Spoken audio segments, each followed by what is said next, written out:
عارف جدك لما يجي يقول لك يا ابني احنا كان اكلنا كله بالسمنه البلدي وصحتنا احسن منكم 100 مره؟ انا عارف ان هو كان معاه حق فعلا. تفتكر ايه الفرق بين زمان وبين دلوقتي؟ هنتكلم النهارده عن الحركه البدنيه عموما او وجود الرياضه في حياتنا، وقد ايه هي مهمه علشان نعيش اسلوب حياه صحي، وقد ايه بتاثر في رحله خساره الوزن او خساره الدهون الزياده اللي في جسمنا. يلا بينا.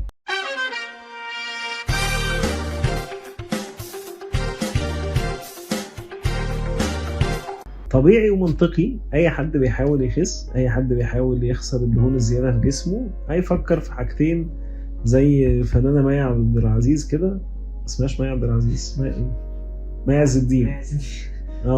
زي الفنانه مي عز الدين كده، وهي بتقول ايه؟ رياضه ودايت، ودايت ورياضه. فانت بتفكر في الحاجتين دول، هظبط اكلي والعب رياضه، او العب رياضه واظبط اكلي. مين فيهم بقى بيسبق مين مش مهم. في ناس بتعتمد على حاجة واحدة فيهم بس، وفي ناس بتحاول تعمل الاتنين. الرياضة بقى في حد ذاتها أهميتها إيه أصلا بالنسبة لنا؟ الموضوع أكبر من فكرة خسارة الوزن بس. بمعنى إيه؟ بمعنى إن هل اللي المفروض يلعب رياضة بشكل دوري هو بس الشخص اللي عايز يخس أو اللي عايز يخسر وزن زيادة عنده؟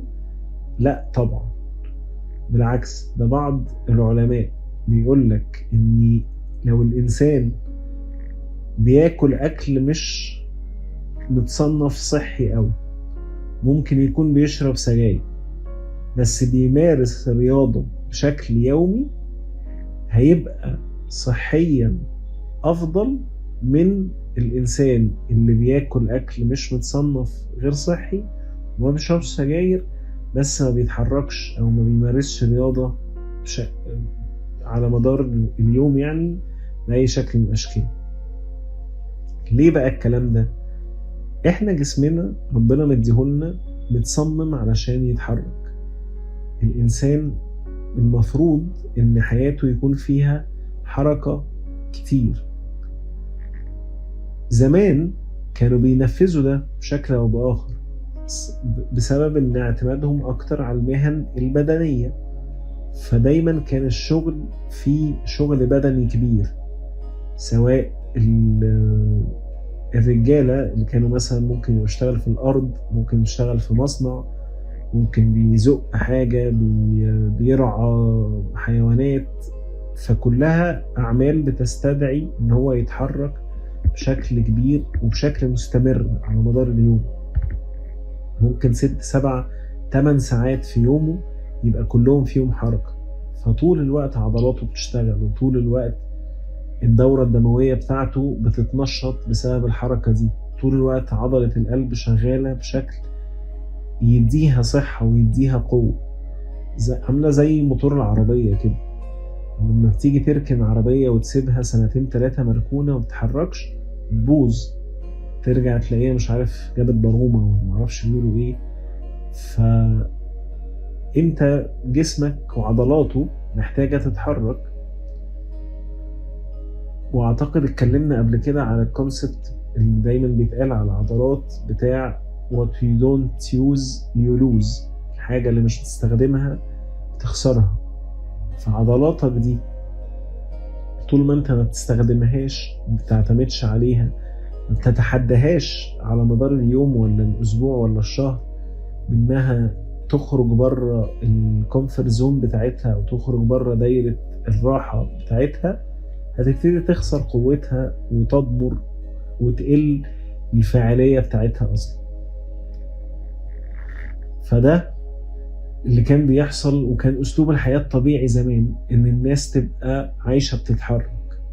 مع الوقت، مع التقدم يعني الصناعي والتكنولوجي، بقى فيه اسلوب الحياة المأنتخ، السيدنتري لايف ستايل، اسلوب الحياة اللي القعدة فيه اكتر بكتير من الحركة. بقى فيه كراسي جميلة زي اللي انا قاعد عليها كده اسمها ليزي بوي، هي معمولة علشان الليزي بوي اللي زي حضرتي يقعد ويأنتخ وما يتحركش من على الكرسي ده. فلو انت مش مدرك ده، لو انت مش بتتشالنج ده وبترتاح في الكرسي ده، تفضل قاعد عليه من اول ما ترجع من الشغل لحد ما تقوم تنام على السرير، تصحى تروح تقعد على المكتب. فكمية الحركة اللي بتعملها على مدار اليوم ما تجيش 8-9 دقايق اللي تتمشى فيهم من باب الأوضة دي لباب الأوضة دي، مقارنة باللي كانوا زمان بيتحركوا 8 ساعات في اليوم. فطبيعي هم صحتهم هتبقى أحسن، وطبيعي انت لازم تشوف ان حياتك ناقصها حاجة، سواء كنت عايز تخسر وزنك زيادة او لا، سواء كنت محتاج تخس او لا. لو شخص جسمه على الورق في الوزن المثالي بس ما بيتحركش خالص، نسبة العضلات اللي عنده مش في النسبة الصحية، كل ده ممكن يتدارى تحت الرقم اللي على الميزان فيقول لك انا حياتي زي الفل. لا، مش زي الفل. انت محتاج ممارسة الرياضة بشكل يومي، بشكل اسبوعي، على الاقل الناس لما بتقول نص ساعة مشي في اليوم ده مينيمم، ده اقل القليل. لو ما بتحصلش نص ساعة دي كل يوم فلازم تدرك ان انت بتهمل في صحتك، ايا كان وزنك وايا كان شكل جسمك ايه. الاحتياج لممارسة الرياضة هو احتياج عند البني ادمين كلهم. طب لو انا شخص عايز يخس، عايز يخسر الدهون الزيادة في جسمه، هل الرياضة هتفيدني؟ اكيد هتفيدني. هتفيدني ازاي؟ ليها ادوار مختلفة بتلعبها معانا في الرحلة دي. اول حاجة هو الدور المباشر، اني هعمل شوية حركة زيادة عن اللي انا بعمله، وبالتالي الحرق او عدد السعرات اللي بحرقها في اليوم بيزيد. فبالتالي لو انا مثبت كمية الاكل اللي باكلها زي ما هي بالظبط، ممكن الاقي نفسي دخلت في البراكت بتاع عجز السعرات. لو انا كمان مقلل اكلي فانا عامل عجز سعرات، وكمان بلمع برياضة فنزود الحرق، فيبقى عجز السعرات اعلى، فلاقي نفسي بخس اكتر او اسرع او الاتنين مع بعض. فدي فايدة مباشرة. فيها الجزء اللي هو اللي اتكلمنا عليه، فكرة ان انا بساعد جسمي يرجع لطبيعته، طبيعته ان هو بيتحرك، طبيعته ان هو دايما في حالة حركة مستمرة لا تتوقف، وده بيخليه يقدر يتخلص من الحاجات الزيادة اللي هو مش محتاجها، سواء الحاجات الزيادة دي كانت توكسينز أو سموم في الجسم. فالكبد لما يتنشط والدورة الدموية تنشط يقدر يتخلص من السموم الزايدة اللي في الجسم، والباقي الخلايا اللي مخزنة دهون زيادة تبتدي تتحرك والدورة الدموية تخش فيها وتبتدي تشتغل وتتخلص هي كمان من الدهون المتخزنة في مختلف أنحاء الجسم، ومنها في الكبد نفسه اللي بتبقى متخزنة بالذات الأشخاص اللي عندهم معاناة مع الأوفر ويت أو الوزن الزايد عن المعدل الطبيعي. ليها كمان دور مهم جدا على الشق النفسي، إن أنت لما بتمارس الرياضة، ممارسة الرياضة في حد ذاتها والحركة في حد ذاتها تطلع لك هرمونات بتديك إحساس جيد، سواء حاجات زي الاندورفينز اللي بتحسسك بالإنجاز وبتحسسك بالسعادة، أو حاجة زي الأدرينالين اللي بيحسسك بالقوة وبيحسسك بالقدرة على الحركة والقدرة على الإنجاز، وتحس إن هو بيضخ الحياة في جسمك كده، لأن الأدرينالين بيطلع عادة في أوقات الخطر، فبيضخ أدرينالين في كل العضلات علشان يساعدك تستخدم العضلات دي بأقصى إمكانية ليها بالنسبة لك.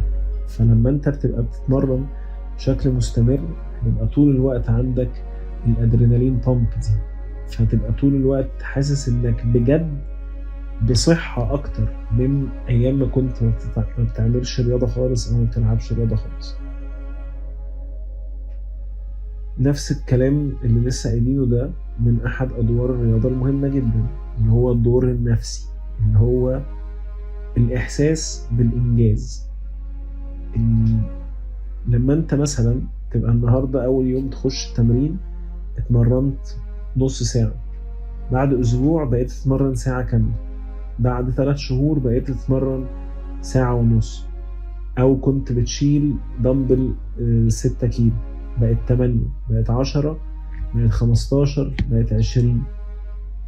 انت قادر تشوف انجاز حقيقي بيحصل قدامك. احيانا مساعي الحياة ما بيبقاش فيها الحاجة اللي تحسسك بالانجاز على الانترفلز الصغيرة دي.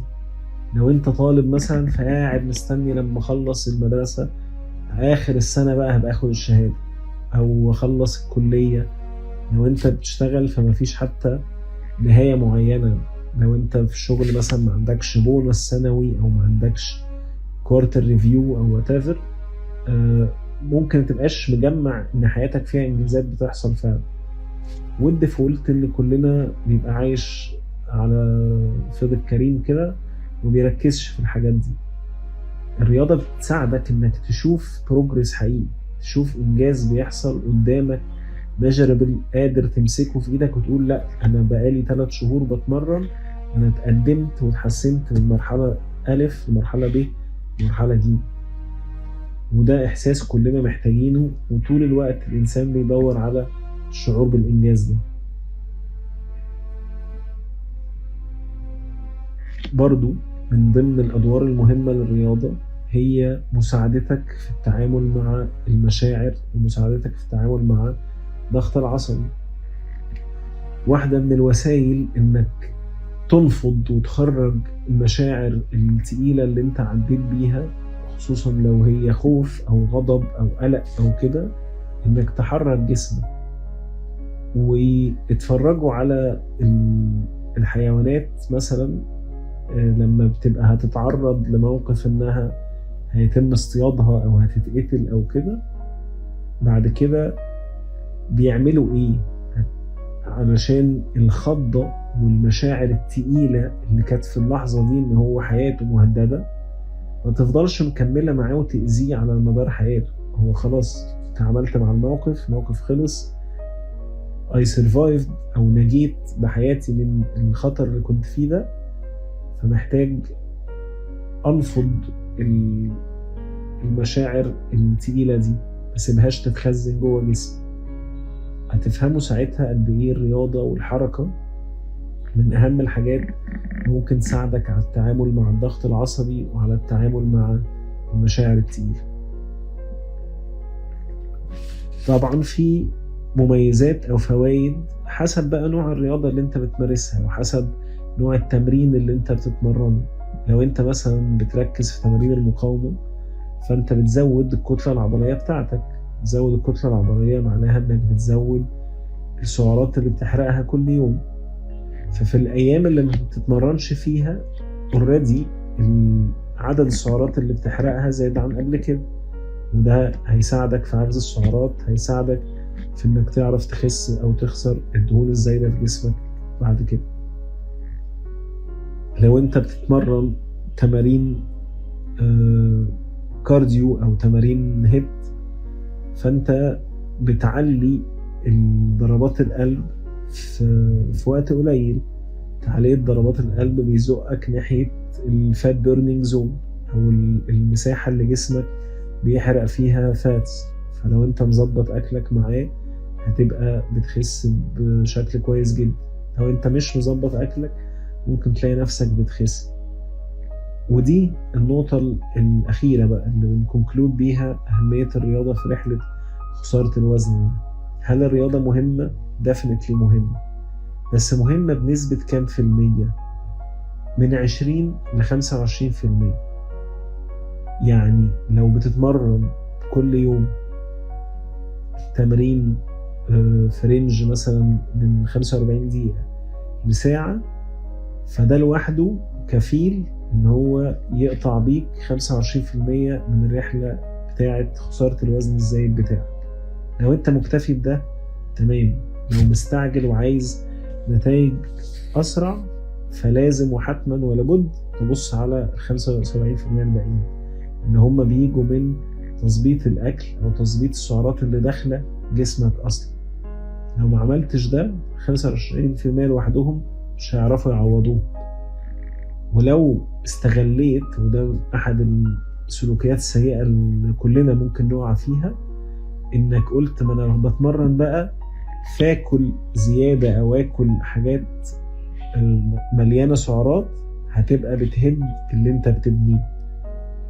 وخد بالك دايما بيتقال جملة ظريفة جدا، بيقول لك people tend to underestimate what they eat and overestimate their exercise. يعني الناس عادة بيبقى عندها قابلية أو استعداد إنها تقلل من الكميات اللي هي كلتها وتزود من أثر الرياضة اللي هي عملته. فتلاقي شخص اتمرن مثلا ساعة، بس الساعة دي كان جواها راحة وجواها بشرب مية وجواها باخد نفسي، يقول لك لا ده انا تلاقيني في الساعة دي بقى حرقت لي بتاع 800 سعرايه، اما كل بقى الشوكولاتين دول مش هيعملوا حاجة. تلاقيه بقى رايح جايب شوكولاتة بالمكسرات بالكراميل بجوز الهند بمش عارف ايه، فالشوكولاتة الواحدة فيها 450 سعرايه مثلا، يعني ياكل منها 2 وهو اصلا كان حارق 600 بس في ال 40 دقيقة اللي اتمرنهم، فينتهي بيه الحال انه عمل زيادة في السعرات مش عجز في السعرات. لو كمل كده بقى اسبوعين هيلاقي نفسه بيتخن مش بيخس، هيجي يقول لك ايه ده بقى الهبل ده الرياضة تخنتني. لا، هي السلوكيات بتاعتك اللي حوالين الرياضة هي اللي تخنتك.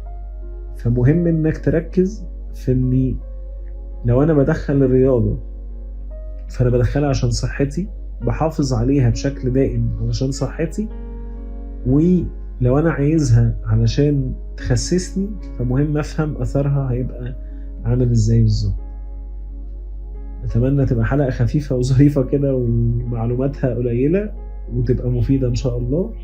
اشوفكم في حلقة جديدة بودكاست انت تخنت كده ليه.